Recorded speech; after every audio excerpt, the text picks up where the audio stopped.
today, in this professional literature, they don't classify it yet. Is that just because they haven't caught up? Or are they actually trying to tell us, no, they're the same thing? Right now, as it exists today, they're the same. In terms of this technology is evolving very quickly. I'm by no means an expert on the technology portion, but our standards, our associations, our literature, our policy is continually updating as the technology evolves. But right now, with the literature that we have, this use in light industrial is appropriate. And I understand what you're saying with the hyperscale and the AI. That's not listed explicitly in the literature today. Okay, well, I will let you continue, but it is a struggle that I have, for one, as a policy board, that are we using old definitions just because they haven't been updated, and we can get there, but I'll let you continue. There are 8 standards in the ULDC that we have to meet as part of the DOA process. I looked at these 8 standards, as did my teammates, Mr. Verdone, who's also an AIC planner, and Mr. Murray, who's a professional landscape architect. We meet all 8 standards. Given the timing, I'll go through and summarize these standards, but I'm free to answer any questions as they come up. So we've got consistency with the comp plan. As we talked about throughout this hearing, we're not introducing any new uses. We continue to remain consistent, comply with comp plan language. We are within the traffic equivalency allowance for this use, so we are consistent with the comprehensive plan. We are consistent with the code. We've had discussion on that. Data and information processing is in light industrial. It is my professional opinion that is the appropriate location for this. It is compatible with the surrounding uses. This has been reviewed multiple times. It was reviewed when it was first approved. I know Mr. Cox went through that history, as did Mr. Seymour. It was reviewed again when Arden was amended in 2020 and 2021. And as Mr. Cox showed you earlier in the presentation, there is significant separation between the proposed use and our neighbors. And there's been conditions of approval that have been placed on the property that relate to lighting, noise, buffering, and separation of uses. The design also is not going to have an adverse impact on the surrounding communities, nor an environmental impact. The site is currently a rock mine, an FPL laydown yard, asphalt and concrete plant. There's no environmentally sensitive lands on site. There's virtually no landscaping on site, and there's no environmental conditions that would be adverse to this request.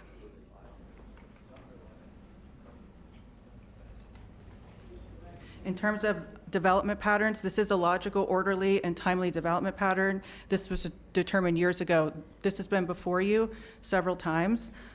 Like I said earlier, in 2016, this was approved as a large-scale data center.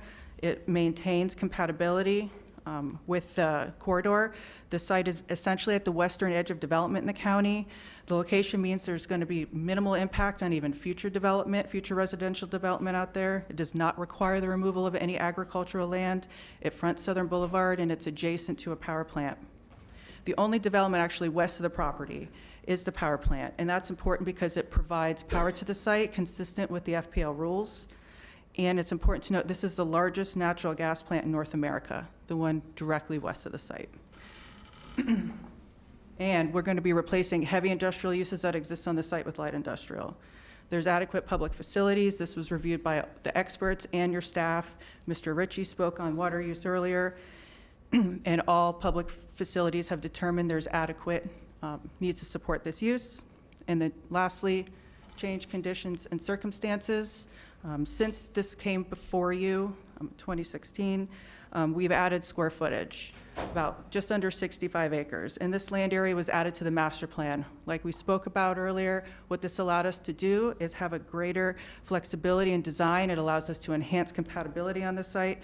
And a lot of the conditions that are within this resolution are because of this additional land area, because we could have more flexibility in design. There have been upgrades to the electrical grid since the original approval that have facilitated this request, and FPL has a tariff approved to ensure that we will not impact ratepayers. Any questions? Did you have a question, Commissioner Marino? Yeah, could you say that again, what you just said about FP&L? They have a rate tariff? Yes, there is, FPL has a tariff that's been approved, and this ensures that there will be no impact to ratepayers. I actually had some FPL questions. Should I ask them now or ask them later? How much longer is your presentation? We have another expert that's going to come up. 3 more. So. I've I think- allotted you 20 extra minutes, so. I know, and we've answered a ton of the questions, and I'm trying really hard. The noise has been much discussion, and to your point, Vice Mayor, the what is this and what isn't it? Well, one of those things is that people are talking about is noise. So we do want those experts to come on, and then we have a public health expert. FPL, I think, is probably somewhere in the room. We could get there. FBL is in the room, but they can, Okay, I'll they ask can the speak question later. after. So they can ask later if After you want to yours. ask them, but Mark starts, yes. So we'll call upon our experts. I'm asking if you guys, I know there's a lot, it's very technical, but if you can do it as quickly as possible. There will probably be questions, but we'll see. Forward, okay. Do you have another question? No. Oh, sorry. Good morning, Vice Mayor and Commissioners. My name is Mark Bastash. I am a board certified by the Institute of Noise Control Engineering USA. I'm an acoustical specialist with more than 28 years of experience in industrial noise measurement, modeling, and noise control. My experience includes noise and vibration impact assessments, low-frequency sound analysis, regulatory compliance, and the acoustical design of facilities with complex cooling and power systems. I participate in both American and international standards development. Domestically, I participate in the American National Standards Institute standards development organizations such as the Acoustical Society of America, including as a work group leader. Internationally, I have served as a United States representative to the International Electrotechnical Commission, IEC, and the International Organization for Standards, ISO, standards development working groups, including on the ISO working group, which updated the ISO standard for sound propagation outdoors, which was published in 2024. This standard is the basis of the acoustical modeling of this project, and this standard is used worldwide. I've reviewed the county regulations to determine potential impacts from the data center. The regulations are based on the A-weighted decibels, which is the most common regulatory metric as it mimics the response of the human ear to typical sounds and the respective loudness or volume of those sounds. Decibel levels can be a cause of confusion, in part because they are logarithmic, and logarithmic math is not normal math. 50 plus 50 does not equal 100. What you see on the screen is a chart from the Florida Department of Transportation that provides examples of typical decibel levels. A normal conversation between two people standing 3 feet away is around 60 to 65 decibels, while a library or theater is typically on the order of 30 to 40 decibels. There are other decibel metrics that may be used. One of those is DBC, which can be used as an indicator of low frequency noise or sounds. Because we have a world-leading expert on low frequency and DBC, Dr. Bronner, I'm going to skip that at this time. I am going to discuss the dBA levels that were measured in the vicinity, as well as the acoustic modeling of the proposed data center that is detailed on the informational site plan. At the December 10th meeting, there was a point made about measuring current noise levels or ambient sound levels at every 400 feet. We collected data on existing sound levels which were captured at numerous locations. This includes day, evening, and nighttime measurements at 400-foot intervals just west of Arden, as well as measurements in the wildlife refuge. These measurement locations are depicted on what is shown on the screen now. This is not a rural area with no nearby developments, as has been discussed. Rather, there are many sources of existing sound or noise in the area, including the 3,800 megawatt combined cycle power plant with cooling towers, a 6-lane highway speed roadway to the south, an asphalt plant, a rock mine and aggregate processing facility, in addition to a large pump station. The existing sound level trends are consistent with those existing uses. The sound levels near Southern Boulevard, including the school, are dominated by traffic, while further north, the other sources also contribute to the existing levels. Graphs of the sound levels at continuous monitoring locations are presented in the report, while the sound levels at the locations requested by the county are presented in this figure. In general, the existing sound levels fluctuate around 50 dBA. In addition to the existing monitoring, a three-dimensional acoustical model of the proposed facility was developed. The equipment manufacturers provided sound power levels for the dry coolers and the air-cooled chillers. The project will employ low-noise, aeroacoustically optimized dry cooler fan cooling units. There are only a few chillers, and they are also, or a few air-cooled chillers, and they are also incorporating low noise features. Otherwise, other sources are located indoors inside the concrete insulated structure that Ernie referred to. The sound power level is an acoustic characteristic. One moment, Commissioner Flores. Remember, you got to dumb this down a little bit. Sure. In your original chart, when you said the levels, is a higher number, louder number? Is louder the higher the number, or is it the lower? Higher would be louder, Louder, okay. Thank you. yes.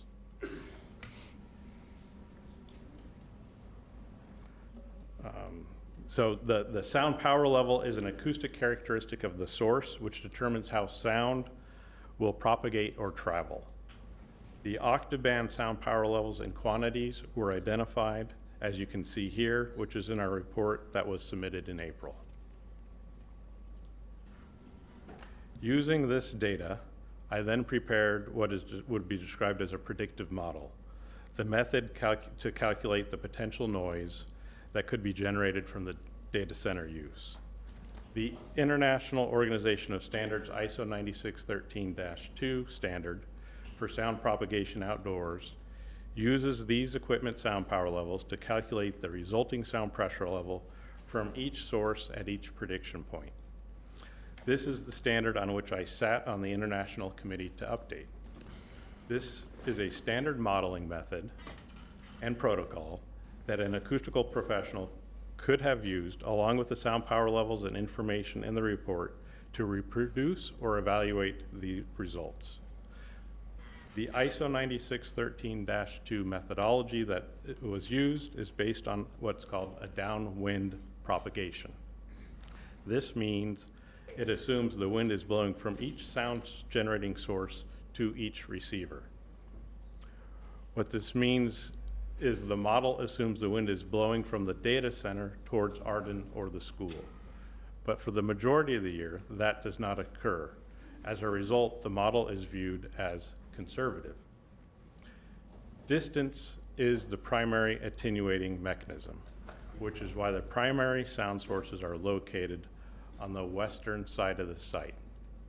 Atmospheric absorption, when applicable, barrier effects such as for the transformers, which are located behind a barrier wall, or the air-cooled chillers, which are located behind the buildings themselves, will result in additional sound reductions. All these calculations are set forth in the ISO 9613-2 standard in the report that we prepared and submitted to the county months ago. The results are presented as sound contours, which are shown on the screen now. This shows that the 45 dBA or less at the western edge of Arden and the school. Again, that is similar in level and sound to what you would hear in a normal business office, which you saw on the Florida Department of Transportation chart at the beginning of my presentation. When considering all the factors previously discussed, the sound generated from the future development at the property line are less than allowed by the county code. In addition, the predicted levels are within the range of the documented existing levels. Thus, the sound of the facility will not adversely change the existing soundscape at Arden or the school. As I mentioned, because Dr. Bronner is one of the world's leading experts on low-frequency noise, and it is a subspecialty of acoustics, I would like to turn it over to him to discuss low-frequency noise.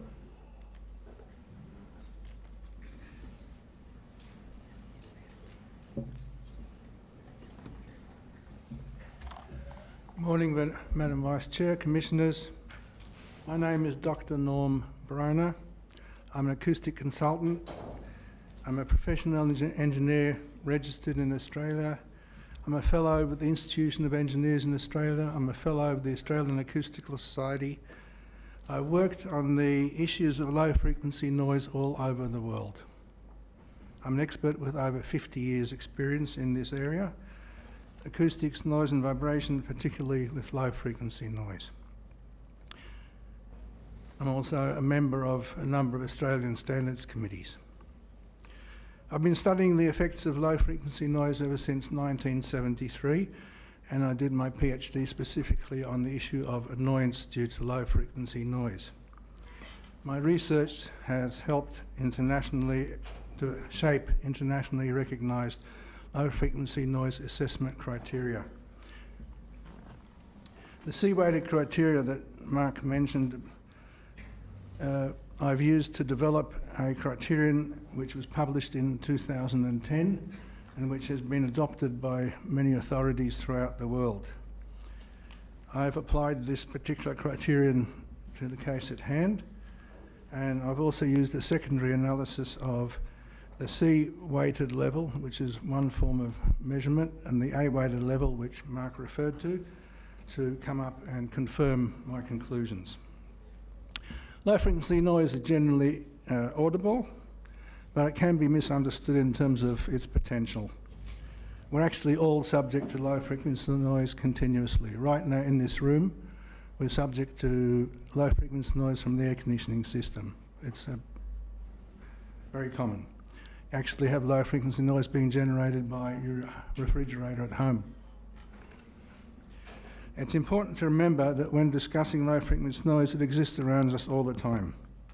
Now, I've actually been to site and I did a low frequency noise analysis of this proposed data centre.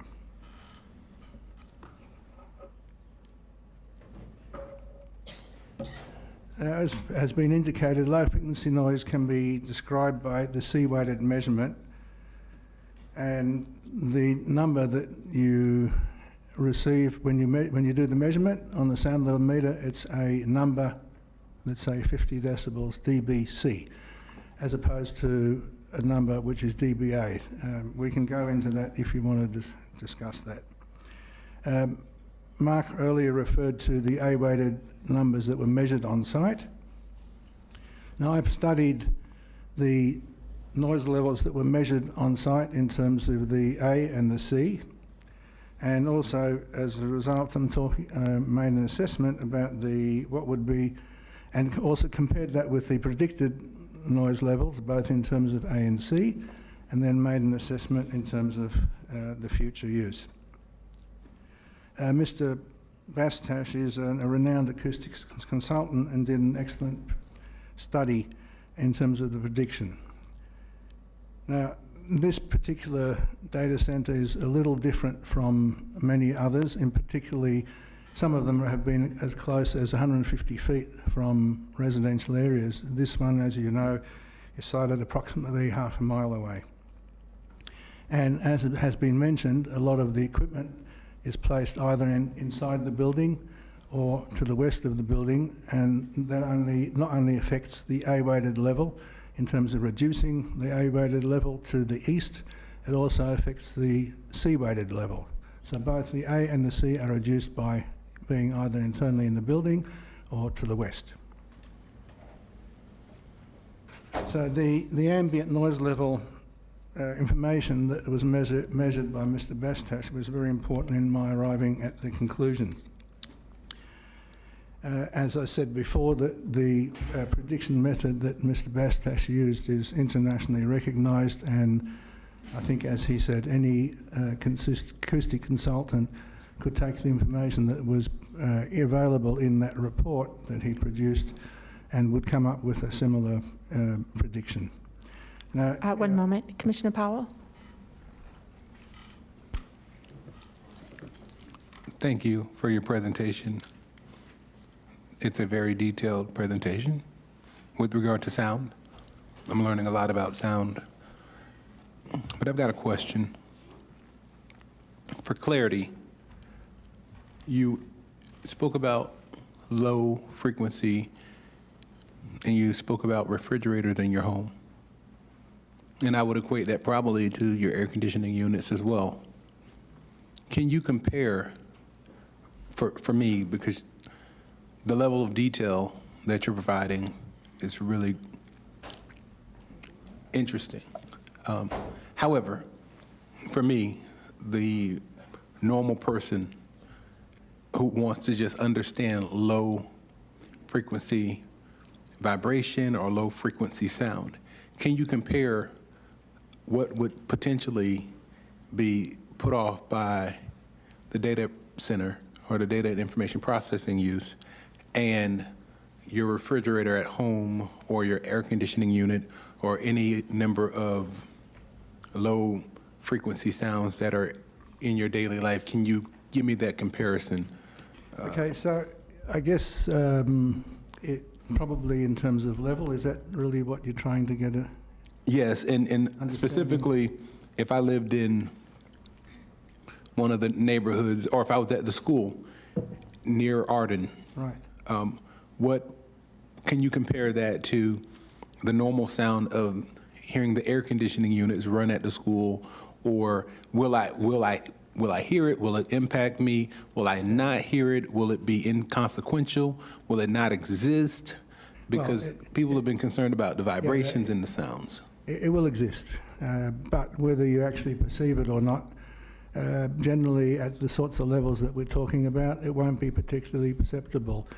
And for example, when you hear trucks going by near the school, then there is a lot of low frequency noise generated by them. That's more of the, maybe call it rumble, when you hear the brakes going off, and that creates low frequency noise. That's a lot louder in terms of level than would be coming off the data center. The predicted level of the data center is about mid-55 dBc. You can actually see it on this slide here.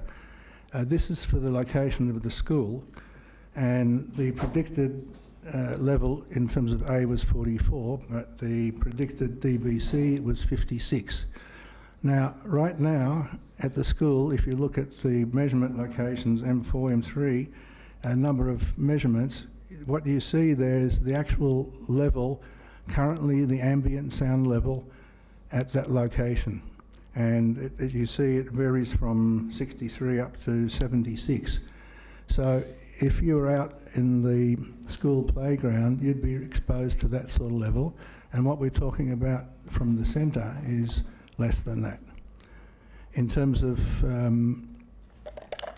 for example, air conditioning, the level of an air conditioning probably in here right now would be, in terms of dBc, 50, 55 could easily be that. So it would be similar in terms of the predicted level for the low frequency noise. Thank you. Commissioner Flores?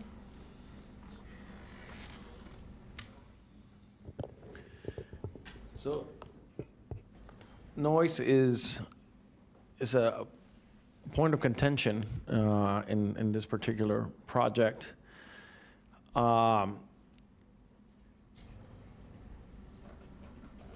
Is there any side effects to low frequency noise? At the levels we're talking about, no. Is there any side effects to low frequency noise? So I say at the levels that we're No, talking no, that's about. not my question.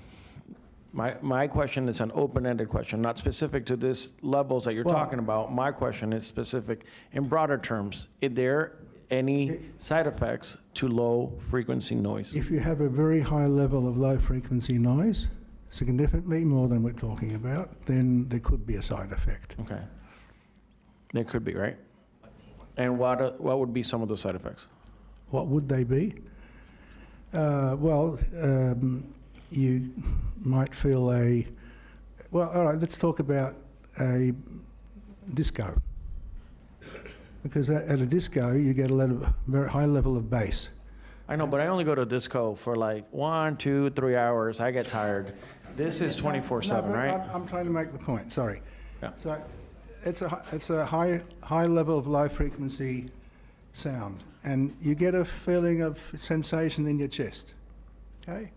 Now, that actually won't necessarily have any impact on you in terms of your health, but it's an effect that would happen at a high level of low frequency sound. So, I'm not sure, would you like to ask further? No, I wanted to make sure, or I wanted to know if there were some side effects too, and it sounds like there is. Yeah, but it's really important to understand that the effects don't happen, do happen at high levels. And it's highly dependent on the level of the low frequency noise as to what the impact will be. And so therefore, Would you be able to replicate that low frequency noise right now? Would you be able to give us Sorry, an example or a demo right now? Is there something that you can play that we could hear what that is?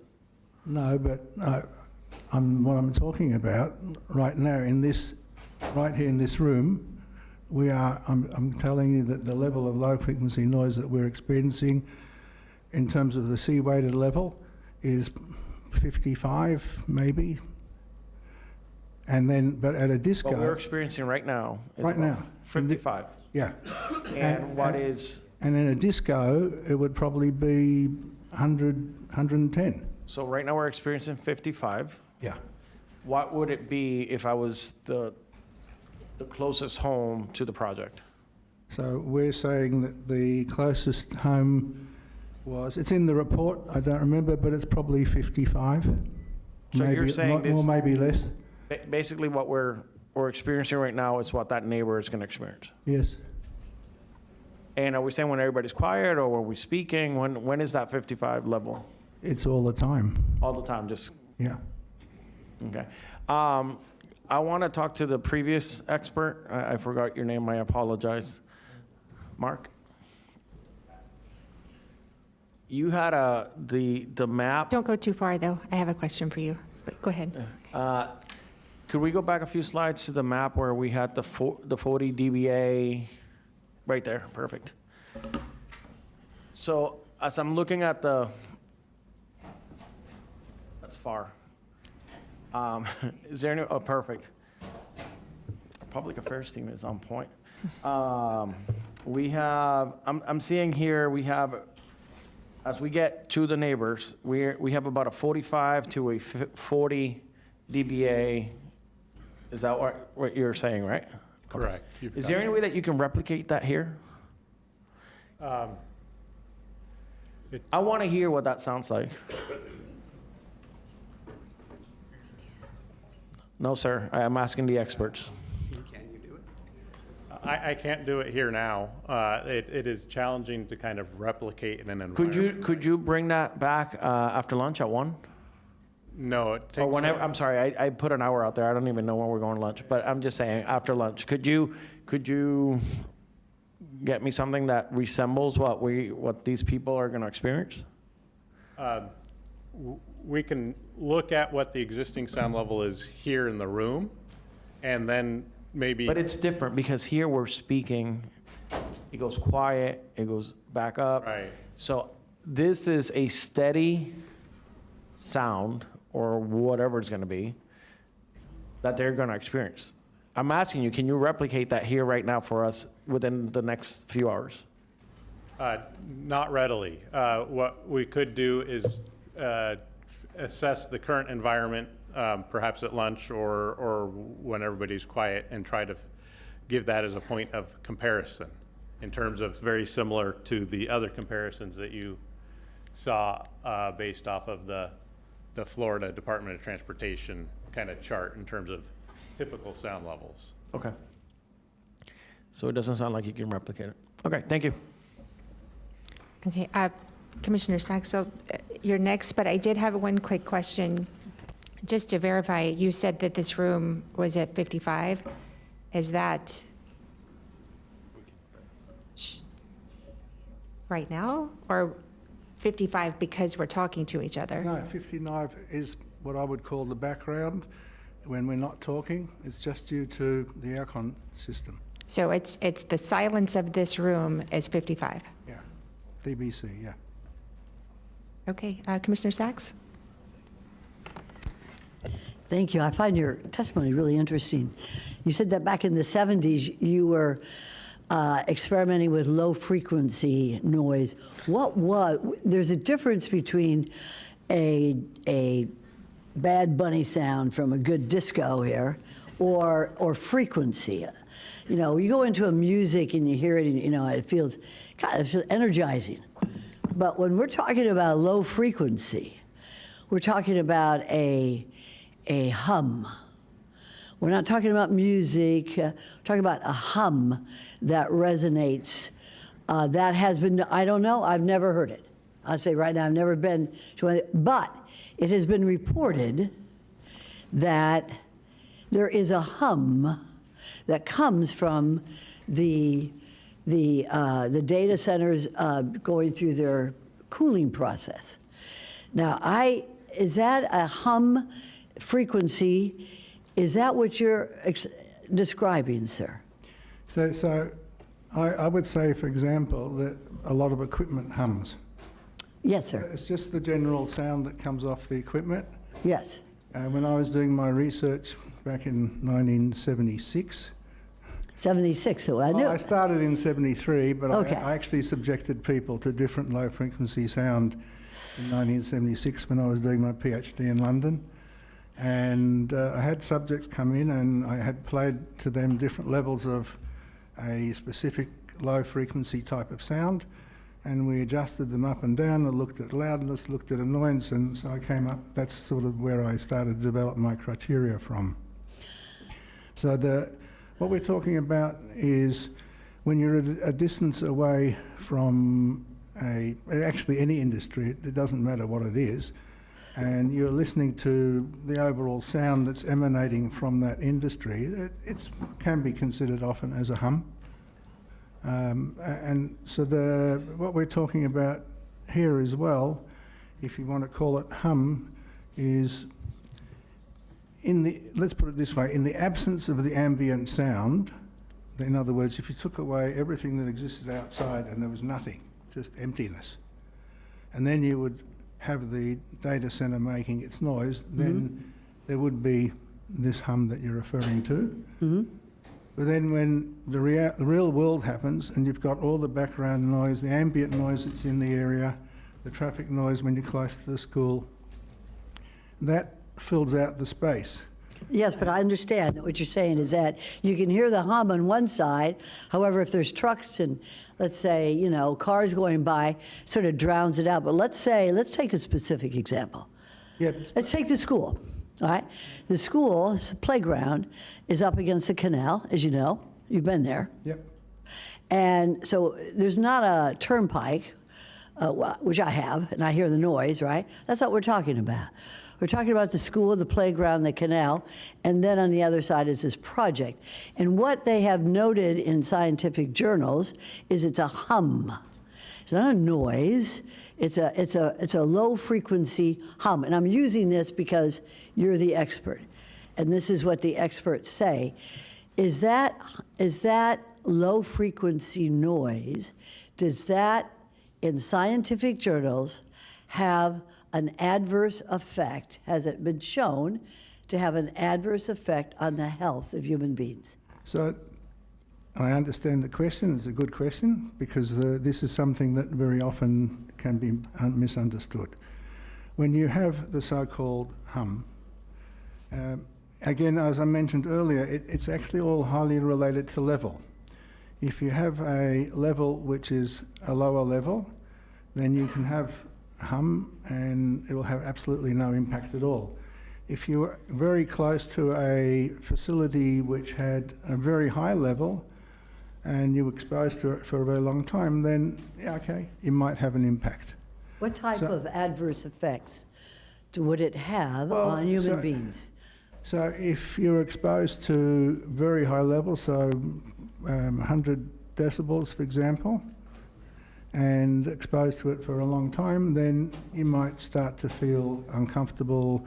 If it was like a disco type of sound affecting your chest cavity. Could it affect your chest cavity? Well, there's a resonance sometimes when it starts to. I mean, that's what people like when they go to a disco. No, I'm not talking about a disco. No, but I'm trying. I know, but I'm talking. You keep wanting to go to the disco. Let's go back. But I'm trying to Let's go back to that little school there that you know, it's not a disco. You've been there, so you know. There's no turnpike there. No, You but know, I'm trying. I want to know what adverse effects it would have I'm on trying to human explain beings. that at the very low levels that we're talking about, there will not be an adverse impact. So give me a number that would be a low enough number. I hope I'm not shouting. That's fine. So Yeah. that would not have an adverse effect on anybody. Well, okay, so right now, as I come back to we are exposed to 55 dBc. Now, I'm talking about the hum. I'm not talking about, you know. It's part of, the hum is part of what we're experiencing. I don't hear a hum right here. Okay. I hear the beauty of my own voice. It's amazing. But you know what I'm talking about. And let's get right, you know, let's not dance. Let's get right down to the hum of the project that would be next to the school. And you're saying if it's low enough, it would not have an effect. Well, And that would be what, 35? You tell me. No, it can be as high as 60, 65. 65, would that number, as low as 65 or as high as 65, would not have any adverse effect on human beings? Okay. And one last question. Have you visited other projects like the one that is being requested today? Sorry, you mean have I visited other data centers? Yes, sir. No, I have not. Okay. Thank you very much, sir. Thank you. Thank you. No, none of that. Thank you. Commissioner Weiss? Thank you. Can I call you, is it Dr. Bronner? Yeah, Bronner. Yeah. Bronner, thank you. Love Australia, by the way. Excellent country. You guys done very well down under. So my question's really, you know, since we have your expertise here, I'd like to ask you a couple things, and that is, so the current county code does not contemplate DBC. It contemplates DBA. And we protect our, you know, adjacent property owners, whether we have light industrial is, you know, to keep the neighbors from, you know, being impacted by operations or whatever's going on the adjacent neighbor. So as an expert on low-level frequency, when you're, because, and this is something we're going through right now, is to try and understand our current noise code is in DBA. What would we measure, or what would we set our levels at? For example, in our code, DBA is 65 DBA during the day, you know, up until the early evening, and then in the override hours, it drops down to 55, right, DBA. For this discussion on DBC, what would be permissible levels? Okay, so that is the paper that I published in 2010. I did not read it. No, I'm sorry, and which has been adopted, and it's actually referred to. I included it in the report that we submitted. So the levels are recommended at 70 to 75 dBc during the day, and 65 for dBc at night. So, and this is just, you know, reading that I've done, is that communities are imposing 55 dBc 24/7. 55 dBc or dBA? DBC 24/7, and this is what I'm seeing being contemplated for, specifically for data centers. Well, 55 dBc for the daytime is nearly an impossibility. Because generally, if we walked outside, I mean, first of all, as I say, inside here, we're probably being exposed to 55 dBc. And if you Right. walk outside on the road, it'll be higher than that. Right. So to say that you want to have industry produce less than 55 dBc during the day, for example, that's a very significant Well, I think the difference, though, when we're talking about industry, right? Normally, industry doesn't operate 24/7, Yeah. right? And so that's, I think that's the issue. You want to protect people, especially during the hours when most people are sleeping, and you don't want to interfere with their sleep Well, patterns. that's why my criteria have to daytime and nighttime. And based on my experience, those are the numbers that I recommended. So you believe that 65 dBc at somebody's property line would be imperceptible? No, I didn't say it would be imperceptible. It is a level at which there will not be any annoyance generated. Well, there's annoyance generated all the time to me, but that's from a different set, something different. But, okay, so so I've got your answer. I'm not an expert on this, but you've got a PhD, so I appreciate it. Okay, I'll just... Have one moment. I did have a question. Oh, and one other thing before I go. Okay. I need to update my disclosure. Also met with Howard Richmond, Drew Martin, and Nathan Galong. Okay, is that updated for the clerk? Oh, you'll submit the disclosures. My question, and it might not be for you, it's more of you said you had a health and human expert?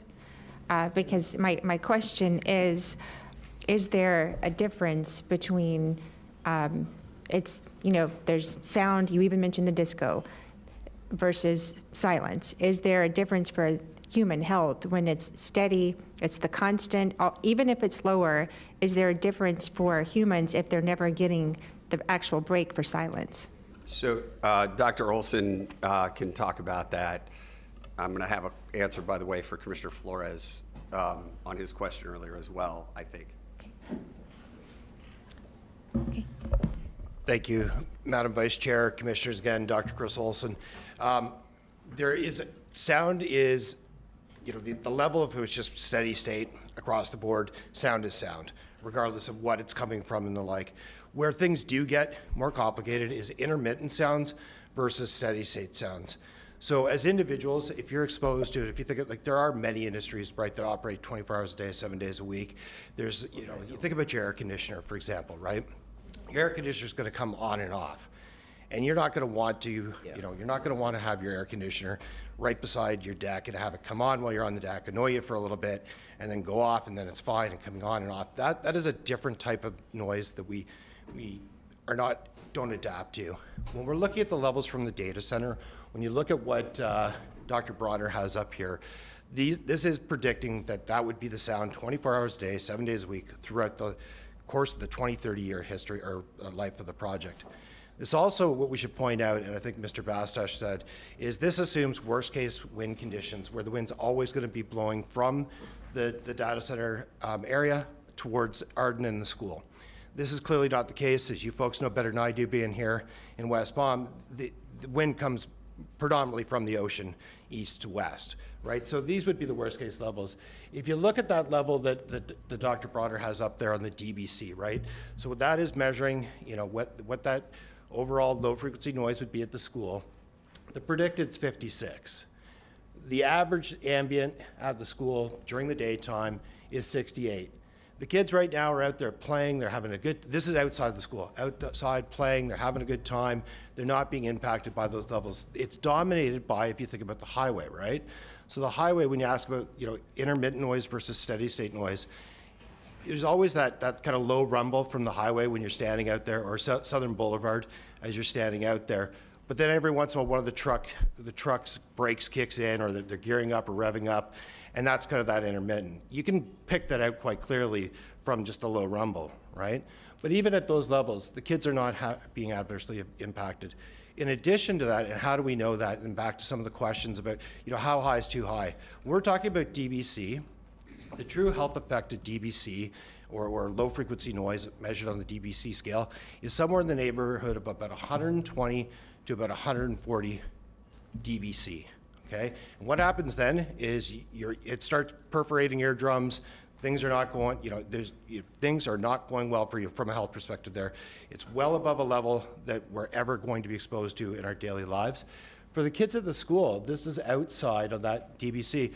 There is what's called an ANSI standard, American National Standards Institute standard, for what kind of levels we should have inside schools for both the DBA and the DBC. And what we're seeing here is we're meeting all of that. So from a One health- moment. Commissioner Sachs, you had a question? No, I'm waiting for, I think he's answering. All right, Commissioner Weiss, Yeah, are you good to let him finish? Or Or your answer. Waiting for you to get your answer. Okay. Okay, so effectively what we've got here is these are the levels that are outside of the school. And then, of course, that's a brand new school, beautifully built to hurricane standards, especially in this area of the world in Florida, right? And so the level attenuates certainly for the DBA or the A-weighted, that's how we normal. That 44 predicted outside is going to be like 25 inside. They're not going to hear the data center. For the low frequency noise, it attenuates, the standard is lower than that. So ultimately what we're looking at, overall sound can cause health problems. That's why you folks have an ordinance and a code in place.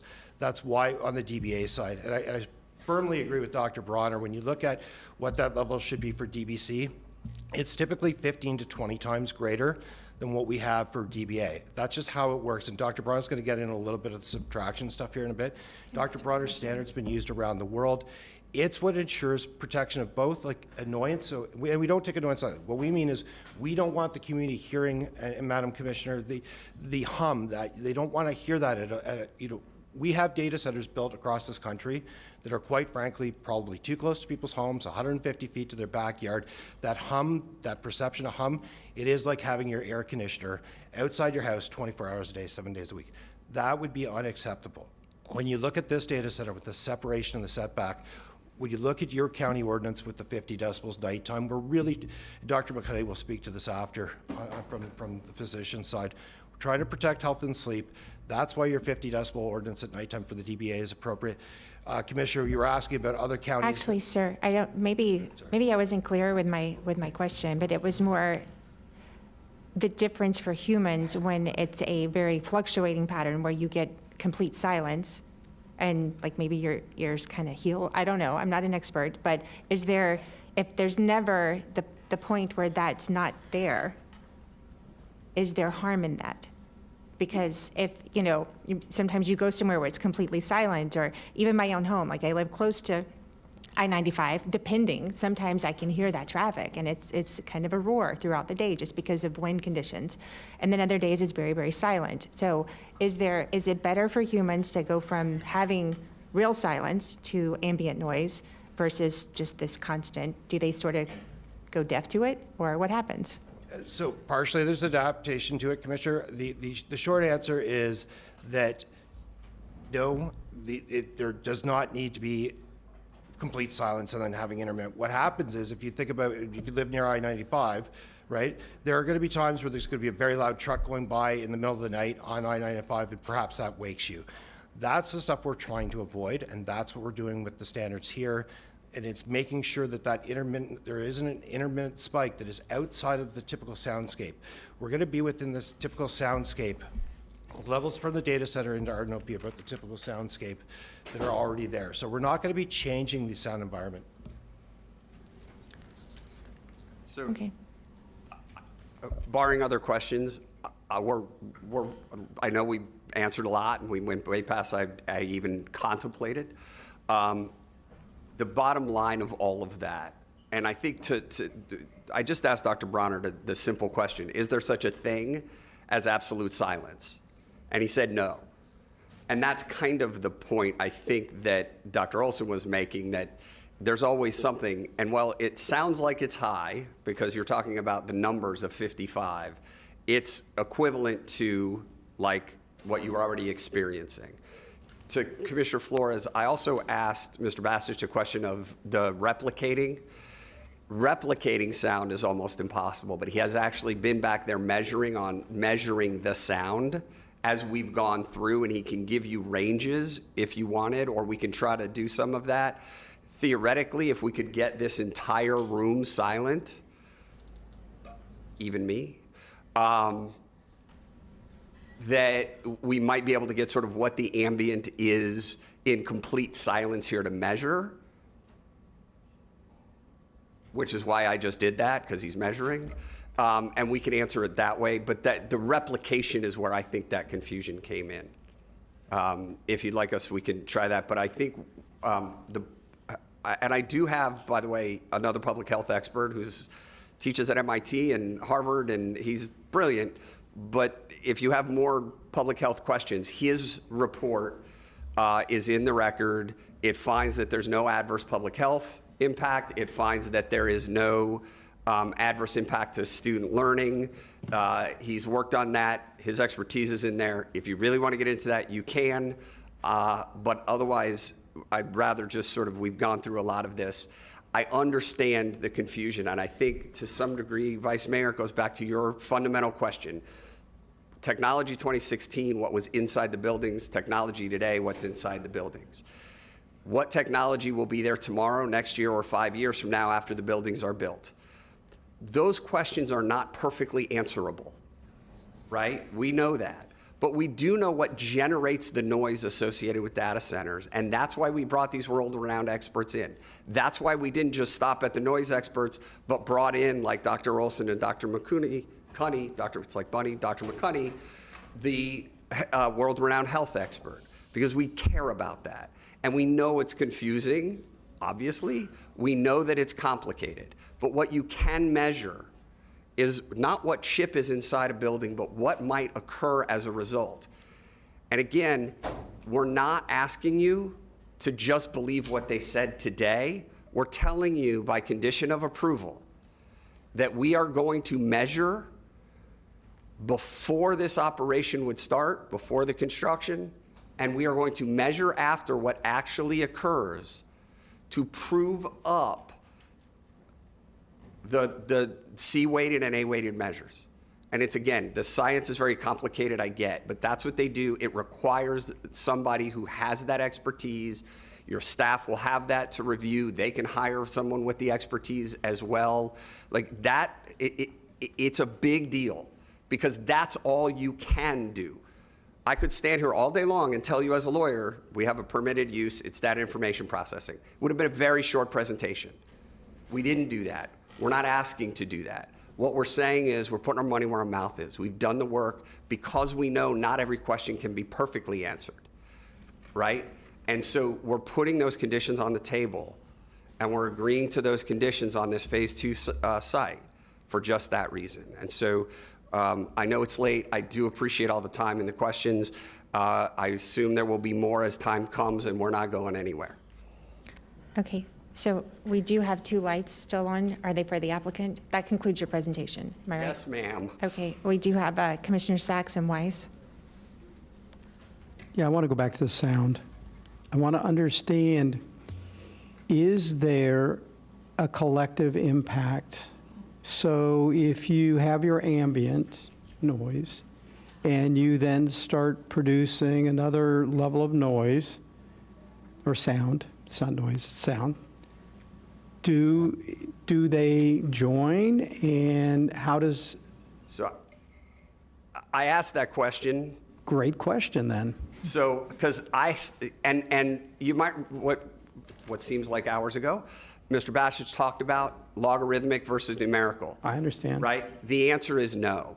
It doesn't merge in that way that it makes it louder. Okay. And that's some of what the science shows and that's in the report. That's why there's the difference between, for instance, standing inside that disco.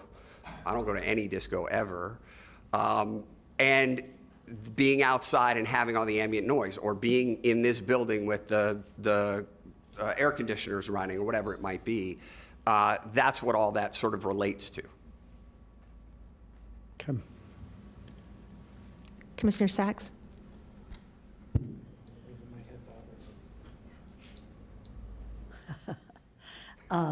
It's great sitting next to Commissioner White. I'm getting all this good scientific data.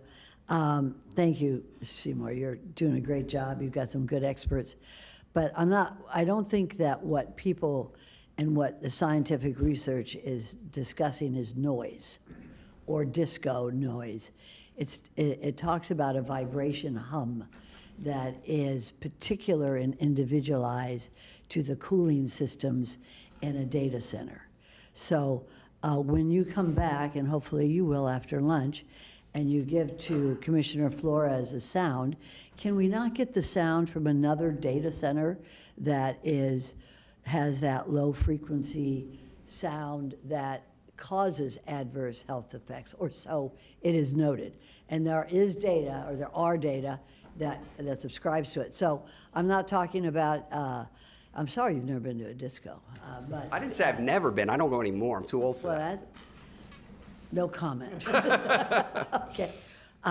However, if you're going to replicate a noise level that we are discussing today for your particular application, can we not get a recording of the hum that people discuss and complain about at a data center? No, because, Okay, well, okay. actually, yes, we can what they complain about. What we can't get you is what would actually occur here. So you may remember when we were. Well, that's okay. So, in other words, what you're saying I'd today, like to on the record, just a second, is that all the other data centers have hums that do, according to the United Nations and other things, say that it causes adverse health effects. But that's not going to happen here, because So- here there's not going to be any noise. So here's. Is that what we're discussing today? Nobody in the world discusses that. Okay, Not so today there and not will be a anywhere, but I'd noise like to explain to you the emanating- difference. Just one second. Let me finish. There will be a noise emanating from this particular Project Tango. The same noise you just heard.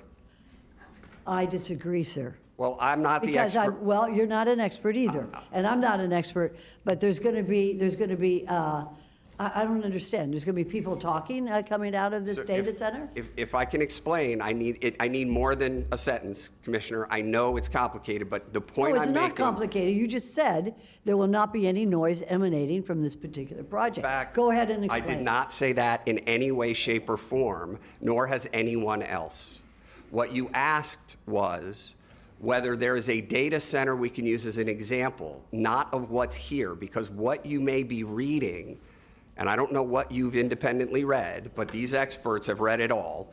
But what you may have been reading is about a data center that has, for instance, the diesel generators that come with what Mr. Davids talked about earlier, the old school evaporation systems that required all that generated significantly more noise. Let's cut it to the They chase, may Mr. have- Seymour. I'm not talking about those data centers. What I'm just saying is this. Will there be any noise coming from this data center? Yes. Thank you.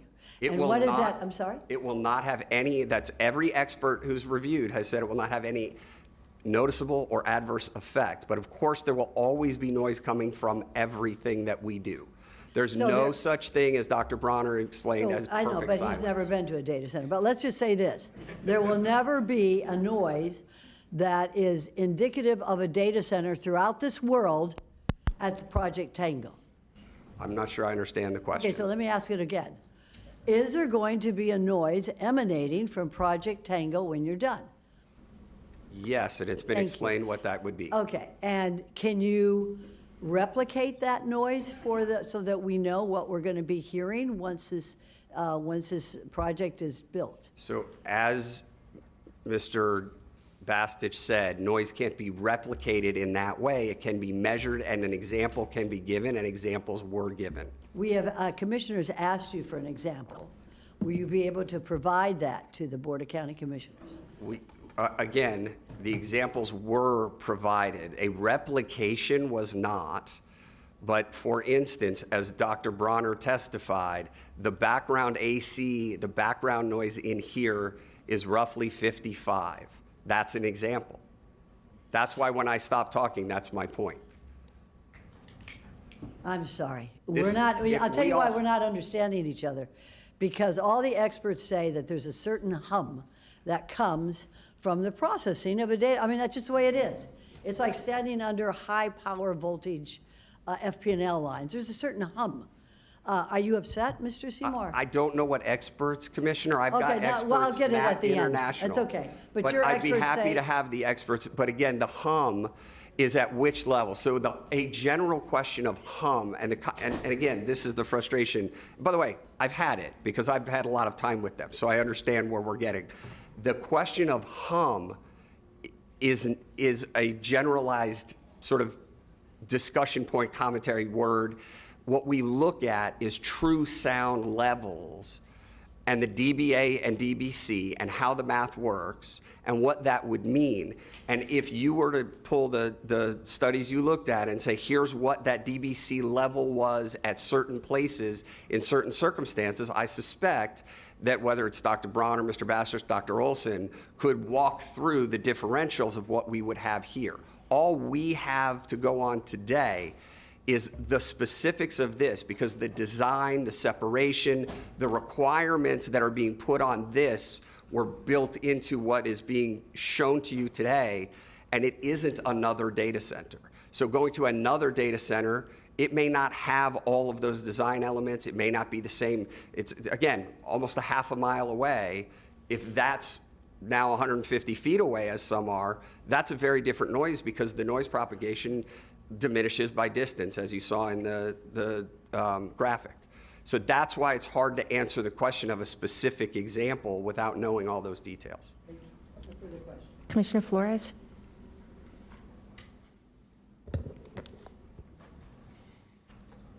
You can't replicate the humming that she's talking about, but you can give us an example of what 40 dBA sounds like.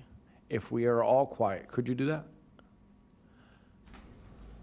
So we can measure, if everybody's quiet, All right, let's do an exercise, everybody.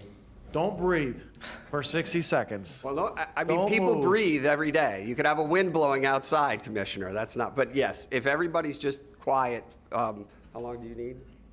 Give me 10 seconds. 10 seconds? Even I can do that? Starting on 3, let's take 10 seconds. Here, I'll tell you what, so I've got what's called an ANSI Type 1 sound level meter and a field calibrator. I calibrated it before the measurement. And what we're gonna do is I'm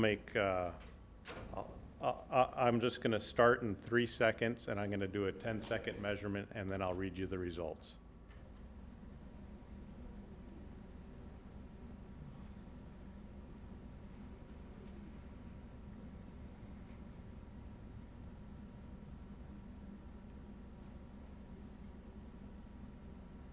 Okay, I stopped it. You can breathe.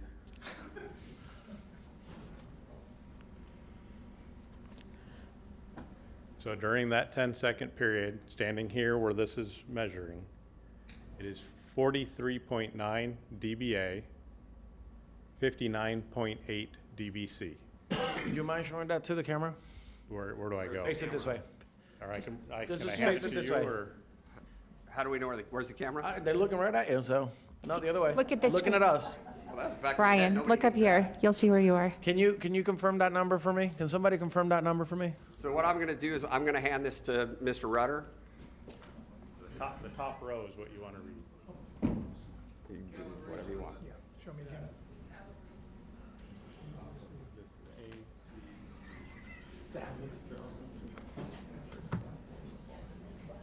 Why not? We're getting expert testimony right now. And yes, this is what we do. I'm sorry, I missed that. Well, while you're looking, I just want to confirm that's a calibrated piece of equipment, because that's a reasonable question that could be asked. Yes.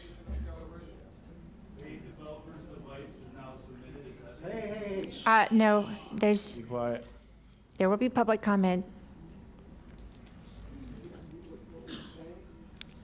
No, he wasn't saying, it was somebody else. There was a comment from somebody back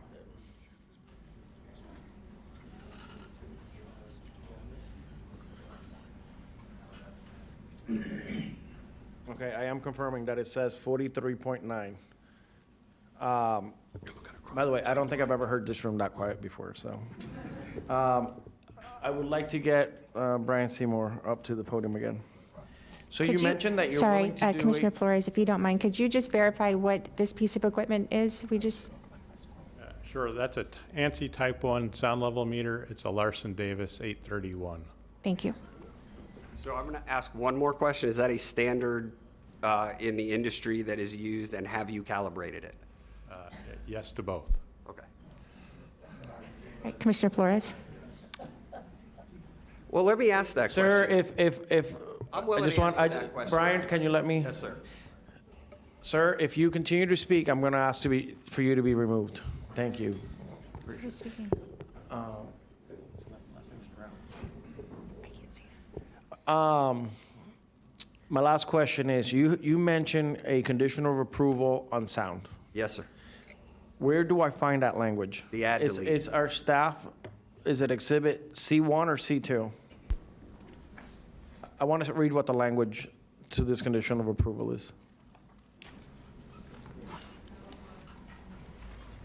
Our noise. Is it on the add delete? On the add delete. Okay. It's in the packet, I just split the conditions apart. But on the add delete, the noise conditions would be in the C1B.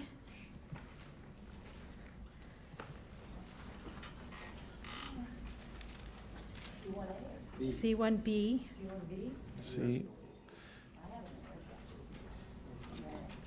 C1B. I'm looking at architectural review, building, And it's called Environmental. noise. noise. I see it here.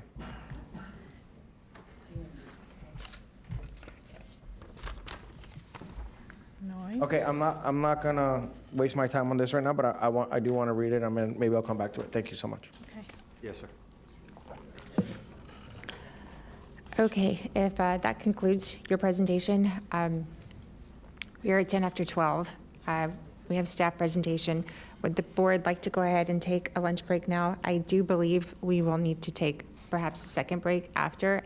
I want to make sure this board is fresh because this is going to be a long day. We want to give it its due diligence. So if everyone's okay, we will break now. I'd like to round it to just 1 o'clock. Is that okay? I would like 1 o'clock. Is that? Okay, fine. 1 hour, 1:15, we will reconvene, and at that point, we will begin with staff presentation. Yeah, I'd just like the board to know that it's extremely hot outside. So I've been getting messages from staff that what we are offering is that the people that are outside can move over to Vista so that they're in AC. I thought they did move to Vista. I'm very sorry. So Okay. they're outside, they can move to Vista, and we will sort out the cards and the names and speakers. So- Absolutely, yes. I'm sorry. I was understanding that they had already moved to Vista, so thank you. Thank